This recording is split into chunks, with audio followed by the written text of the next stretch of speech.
तो गाइस कैसे हो आप लोग। तो स्वैलो स्टार के क्यूने वीडियो में आपका स्वागत है। तो आज मैं आपके उन सारे सवालों के जवाब देने वाला हूं जो कि आपके मन में हैं। अभी ये उनके लिए है जिन्होंने इस स्वैलो स्टार के नेक्स्ट इन नॉवल की सीरीज को कम्प्लीटली देख लिया है। तो चलो इन सारे क्वेश्चन को देखते हैं। अब यहाँ पर मैं क्लियर कर देना चाहता हूँ कि मैं नेक्स्ट सीरीज जो लाने वाला हूँ वो परफेक्ट वर्ल्ड है, ना कि BTTH और या फिर कोई और, क्योंकि वो सभी पहले से ऑलरेडी एक्सप्लेन हो चुके हैं और मैं परफेक्ट सीरीज को ही हाथ लगाने वाला हूँ। अब सबसे पहला सवाल है कि power level and destruction capabilities of all level. इसके बारे में अगर बात की जाए सबके पावर लेवल्स को, तो सबके मैं डिटेल में नहीं जाऊंगा। तो सबसे पहले बात करते हैं सेक्टर लॉर्ड्स की। अगर सेक्टर लॉर्ड की पावर की बात करें ना, तो अर्थ को अगर कुछ अटैक्स करे तो उससे डिस्ट्रॉय कर सकते हैं अपनी फुल पावर से लगा के, लेकिन उसमें उनमें टाइम लग जाएगा। और इसी के कंपैरिजन में हम बात कर सकते हैं अनडाइन की, जो उनसे ज़्यादा पावरफुल होते हैं, जो कि आराम से प्लैनेट्स को डिस्ट्रॉय कर सकते हैं।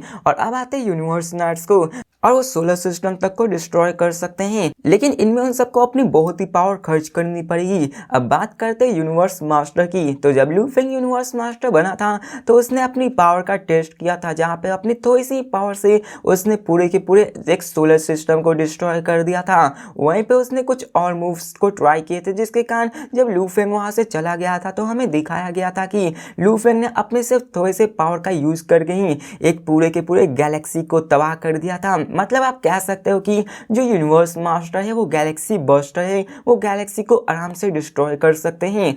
और अगर बात करें ट्रू गॉड्स की, तो ट्रू गॉड्स के बाद बहुत ज़्यादा पावरफुल होती है। हम स्पेशली लू फेंग के केस के बारे में बात करने वाले हैं। अब यहाँ पर लू फेंग ने सेक्टर बीस्ट को हरा दिया था, जो कि लेवल 6 का है। और हमने सीरीज में जाना कि अगर लेवल 6 का कोई भी सेक्टर बीस्ट बॉर्न हो जाता तो पूरे के पूरे यूनिवर्स ओशन साथ में ओरिजिनल यूनिवर्स को कुछ ही महीनों में तबाह कर देता। मतलब ये हुआ कि लू फेंग भी पूरे के पूरे यूनिवर्स ओशन इन सबको तबाह कर सकता था जितना उसके पास पावर थी। लेकिन लू फेंग को भी इसमें 4-5 महीने लग जाते हैं, क्योंकि ये सभी वक्त का खेल था और वक्त के साथ कोई भी यहाँ पे इन सब चीजों को डिस्ट्रॉय कर सकता है। तो यहाँ पे हम मान सकते हैं ट्रू गॉड असल में यूनिवर्स ओशन को तबाह करने की पावर रखते हैं। अब बात करें लू फेंग की फाइनल पावर की, जो कि इटर्नल ट्रू गॉड है, तो उसकी पावर लेवल के बारे में आप अंदाजा लगा ही सकते हो कि वो आराम से यूनिवर्स ओशन को डिस्ट्रॉय कर सकते हैं, क्योंकि ये पावर लेवल बहुत बहुत ज्यादा होता है।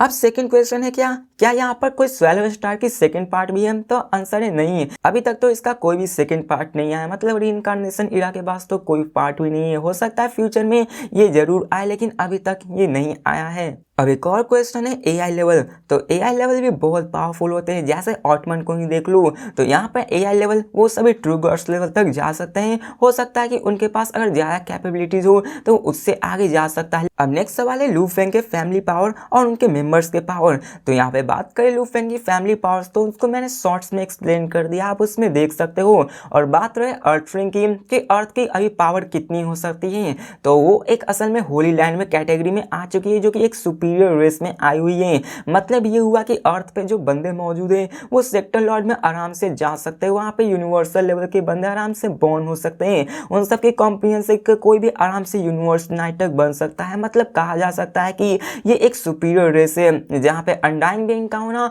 बहुत ही कॉमन हो चुका है। और इतने ट्रिलियंस ऑफ ईयर्स पास होने के बाद अर्थलिंग एक पावरफुल रेस की कैटेगरी में आ चुके हैं। अब यहाँ पे एक और सवाल है कि मैं नया मेंबर हूँ और मैंने अभी तक नोवेल को नहीं देखा है, तो किस एपिसोड का करंट यहाँ पे नोवेल हो सकता है? तो यहाँ पर मैं एग्जैक्टली तो नहीं जानता, लेकिन आप लोग में 110 एपिसोड्स के बाद से देख सकते हो, शायद मैंने इतना ही देखा था। तो नेक्स्ट सवाल है सिटी माउंटेन गेस्ट के रेवेंज का, जो कि लू फेंग इसको लेगा या फिर नहीं, और क्या सिटी माउंटेन गेस्ट लू फेंग के साथ टीम अप करेंगे या फिर नहीं? तो इसका जवाब है कि लू फेंग तो उनका रेवेंज लेगा, लेकिन सिटी माउंटेन गेस्ट लू फेंग के साथ टीम अप नहीं कर पाएंगे, क्योंकि सिटी माउंटेन गेस्ट बहुत ही ज्यादा कमजोर है। और यहाँ पे एक और क्वेश्चन है कि क्या सेक्टर बीस्ट बहुत ज्यादा सुंदर है क्या? तो हाँ, इसका जवाब है हाँ, वो बहुत ही ज्यादा सुंदर है। कह सकते हो कि इस यूनिवर्स ओशन का सबसे परफेक्ट क्रिएचर सेक्टर बीस्ट ही है, क्योंकि सेक्टर बीस्ट को यहाँ पे यूनिवर्स ओशन ने परफेक्टली बनाया होता है। उसमें हर एक चीज, उसमें कोई भी कमी नहीं थी। ह्यूमंस को देख लो, ह्यूमंस में कुछ न कुछ कमी होती है, लेकिन सेक्टर बीस्ट साइंटिस्ट को एकदम से परफेक्ट बनाया ही गया होता है इन सब काम के लिए, और वो इस यूनिवर्स ओशियन के सबसे नोबलेस्ट बीइंग के कहलाने के लायक हैं। तो एक और सवाल है कि क्या मेरी जिंदगी खत्म होने से पहले इसका एनिमेशन खत्म हो जाएगा या फिर नहीं? तो हाँ, हो सकता है अगर जिंदगी लंबी चली तो, क्योंकि एनिमेशन बहुत ही स्लो चल रही है। तो आते हैं सबसे मेन क्वेश्चन पे कि क्या एक्सप्लेनर भाई स्वैलो स्टार अब मल्टीवर्स में जाएगा? तो असल में इसका जवाब हाँ है, क्योंकि आगे चलकर स्वैलो स्टार मल्टीवर्स में जाने वाला है। तो आखिर ऐसा क्यों, चलो मैं बताता हूँ। अब यहाँ पे जब सीरीज खत्म हो रही होती है तो वहाँ पे सिटी माउंटेन गेस्ट के मेमोरी ने लू फेंग को कई सारी चीजें बताई होती है, जिनमें कि उसने बताया था कि इससे भी और भी आगे कोई जगह है और भी ज्यादा पावरफुल है, और कैसे सीवू कंट्री ने मिलकर उनके होली लैंड को डिस्ट्रॉय कर दिया था।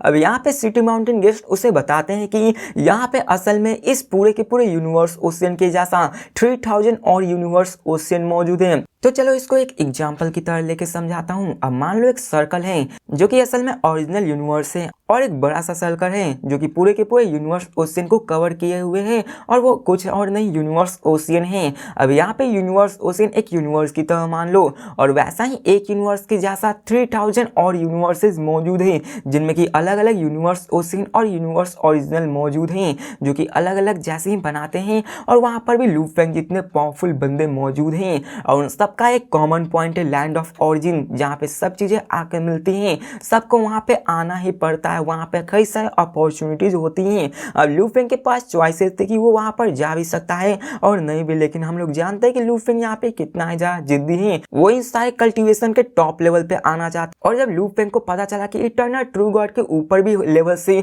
तो हैरान हो गया था, और वो ये कहता है कि मुझे कैसे भी करके इस सारे कल्टीवेशन के टॉप पे जाना है। तो हम कह सकते हैं कि आने वाले वक्त में स्वैलो स्टार मल्टीवर्स में घुसेगा, क्योंकि इसके अलावा कोई और ऑप्शन ही नहीं है, क्योंकि लू फेंग अपने ओरिजिन यूनिवर्स में यूनिवर्स ओशियन में सबसे पावरफुल बीइंग बन चुका है। टीचर ओरिजिन में उसका मुकाबला नहीं कर सकते, तो ये तो करना लाजमी है, हमें आगे चल के स्वैलो स्टार मल्टीवर्स में दिखेगा।